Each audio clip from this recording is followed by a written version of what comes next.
A little problem. E70.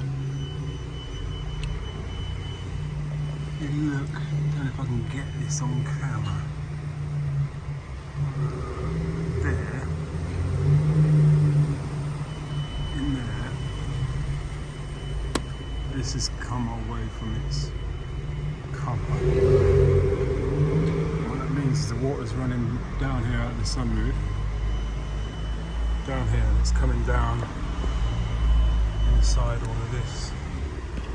Which basically means it's collecting in that tray. I don't know yet if there's any under the boot floor, but it's dripping down on this and that, and I think the TV tuner has stopped working, so I've got no sound, no SOS. Not really use the SOS, but because it's a sort of fibre optic daisy chain sort of thing, I don't know what the technical term is, but it basically means that if one thing's gone, you lose everything. So I've got no sound in there, no reverse camera, and I'm pretty sure I haven't poured any water down it yet. It's really hard to get an angle. Right, so it's under there. That needs to clamp over, and then it won't come down here and soak everything. But it's easier said than done. So yeah, a lot of people have trouble with the SOS going out, and people say, how do you disable it? Well, you can bypass it if it is that's gone. You know, you can just by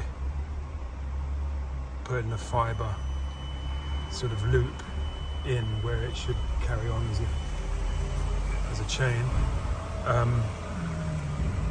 but then you lose the functionality of that thing. Now I need to buy, if it is the TV, because usually what happens when you do that is the option to use whatever it is you've bypassed then gets greyed out, and so the TV is greyed out on this. Now it was an analog tuner anyway.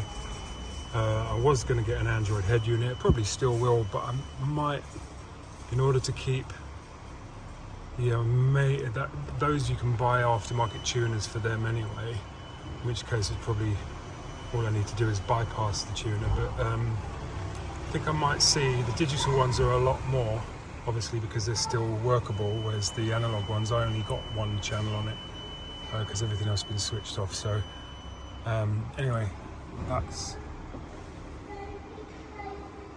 it's all gone quiet over here basically. Let's see what I can do. Cheers.